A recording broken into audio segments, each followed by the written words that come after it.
Thank you, Mr. Falker, by Patricia Polacco.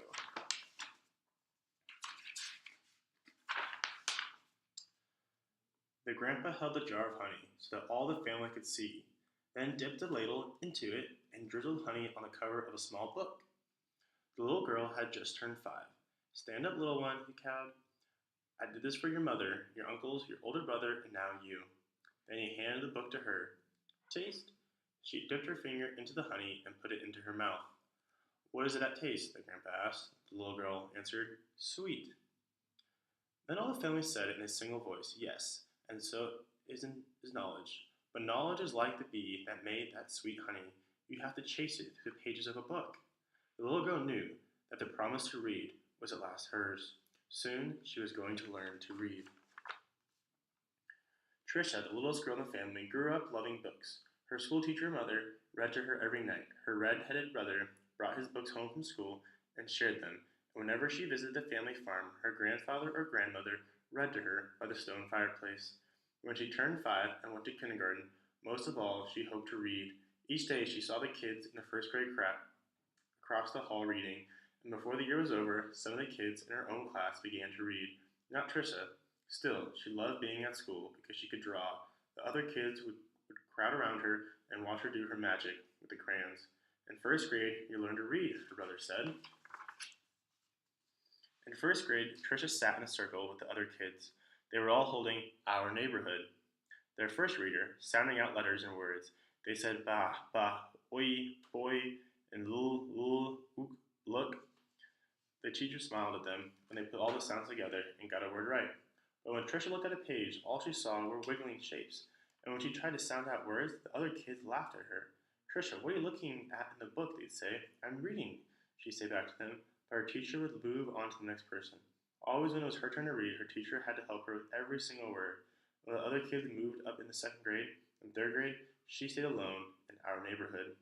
Trisha began to feel different. She began to feel dumb. The harder words got for the little girl, the more and more time she spent drawing. How she loved to draw, or just sitting and dreaming, or when she could going for walks with her grandmother. One summer day, she and her grandma were walking together in the small woods behind their farm. It was twilight. The air was sweet and warm. Fireflies were just coming up from the grasses. As they walked, Trisha said, Grandma, do you think I'm different? Of course, her grandma answered. To be different is the miracle of life. You see, all those little fireflies, everyone is different. Do you think I'm smart? Trisha didn't feel smart. Her grandma hugged her. You're the smartest, quickest, dearest little thing ever. Right then, the little girl felt safe in her grandma's arms. Reading didn't matter so much. Trisha's grandma used to say that stars were holes in the sky. They're the light of heaven coming from the other side, and she used to say that someday she would be on the other side where the light comes from. One evening, they lay on the grass together and counted the lights from heaven. You know, her grandma said, all of us will go there someday. Hang on to the grass, or you'll lift right off the ground, and there you'll be.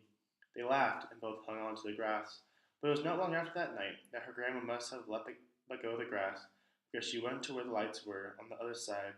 And not long after that, Trisha's grandpa let go of the grass too. School seemed harder and harder now. Reading was just plain torture. When Sue Ellen read her page or Tommy Bob read his page, they read so easily that Trisha would watch the top of their heads to see if something was happening to their heads that wasn't happening to hers. And numbers were the hardest thing of all to read. She never added anything right. Line the numbers up before you add them, the teacher would say. But when Trisha tried, the numbers looked like a stack of blocks, wobbly and ready to fall. She just knew she was dumb.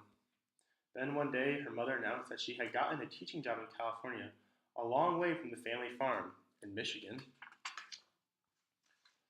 Even though her grandpa and grandma were gone, the little girl didn't want to move.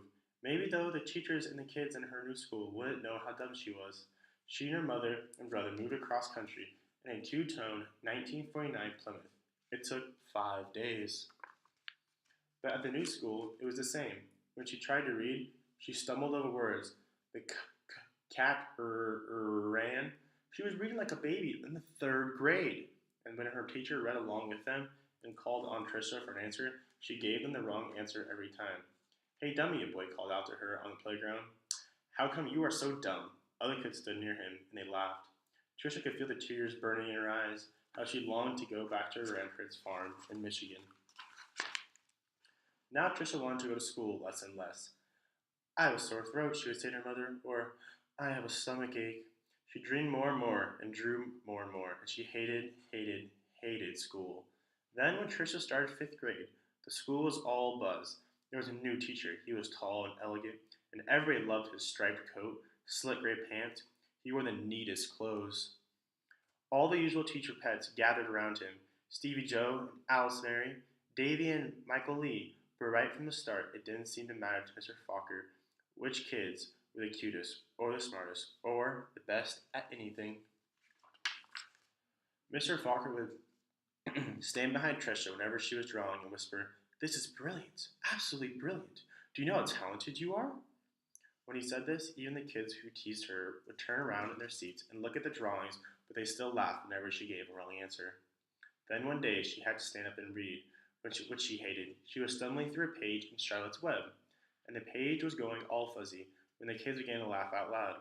Mr. Falker, in his plaid jacket and his butterfly tie, said, "Stop! Are all of you so perfect that you can look at another person and find fault with her?" This was the last day anyone laughed out loud, or made fun of her, all except Eric. He had sat behind Trisha for 2 whole years, but he seemed almost to hate her. Trisha didn't know why. He waited by the door of the classroom for her and pulled her hair. He waited for her on the playground, leaned in her face, and called her Toad. Trisha was afraid to turn any corner, for fear of Eric would be there. She felt completely alone. The only time she was really happy was when she was around Mr. Falker. He let her ease the Blackwoods. Only the best students got to do that. He patted her on the back whenever she got something right, and he looked hard and mean at any kids who teased her. But the nicer Mr. Falker was to Trisha, the worse Eric treated her. He got all the other kids to wait for him in the playground or the cafeteria or even the bathroom and jump out and call her stupid or ugly, and Trisha began to believe them. She discovered that if she got asked to go to the bathroom just before recess, she could hide under the inside stairwell during the free time and not have to go outside at all. In that dark place, she felt completely safe. But one day at recess, Eric followed her to her secret hiding place. "Have you become a mole?" he laughed, and he pulled her out into the hall and danced around her. "Dumbbell, dumbbell, maggoty old dumbbell." Tricia pulled her head in her arms and curled up in a ball. Suddenly, she heard footsteps. It was Mr. Falker. He marched Eric down to the office. When he came back, he found Tricia. "I don't think we'll have to worry about that bullying again," he said softly. "What was he teasing you about, little one?" "I don't know," Tricia shrugged. Tricia was sure Mr. Falker believed that she could read. She had learned to memorize what the kid next to her was reading, or she would wait for Mr. Falker to help her with a sentence. Then she'd say the same thing that he did. "Good," he would say. Then one day Mr. Falker asked her to stay after school and help wash the blackboards. He put on music, brought out little sandwiches as they worked and talked. All at once he said, "Let's play a game. I'll shout out letters, you write them on the board, and with a wet sponge as quickly as you can." "A," he shouted. She wiped a watery A. "8," he shouted. She made a watery E. 8. 14, 3, D, M, Q, he shouted out. He shouted out many, many letters and numbers. Then he walked up behind her, and together they looked at the board. It was a watery mess. Tricia knew that none of the letters or numbers looked like they should. She threw the sponge down and tried to run. But Mr. Falker caught her arm and sank her down into his knees in front of her. "You poor baby," he said. "You think you're dumb, don't you? How awful for you to be so lonely and afraid," she sobbed. "But little one, don't you understand? You don't see letters and numbers the way other people do. And you've gone through school all this time and fooled many, many good teachers." He smiled at her. "That took cunning and smartness and such bravery." Then he stood up and finished washing the board. "We're going to change all that, girl. You're going to read. I promise you that." Now, almost every day after school, she met with Mr. Falker and Miss Plessy, a reading teacher. They did a lot of reading. She didn't understand. At first, she made circles in sand and then big sponge circles on the blackboard, going from left to right, left to right. Another day, they flicked letters on the screen and Trisha shouted them out loud. Still other days, she worked with wooden blocks and built up words, letters, letters, letters, words, words, words, always sending them out, and that felt good. But though she read words, she hadn't read a whole sentence. Deep down, she still felt dumb. And then one spring day, had it been 3 months or 4 months since they had started, Mr. Falker put a book in front of her she had never seen before. He picked a paragraph in the middle of the page and pointed at it. All of it were magic. Where the light poured into her brain, the words and sentences started to take shape on the page, as they never had before.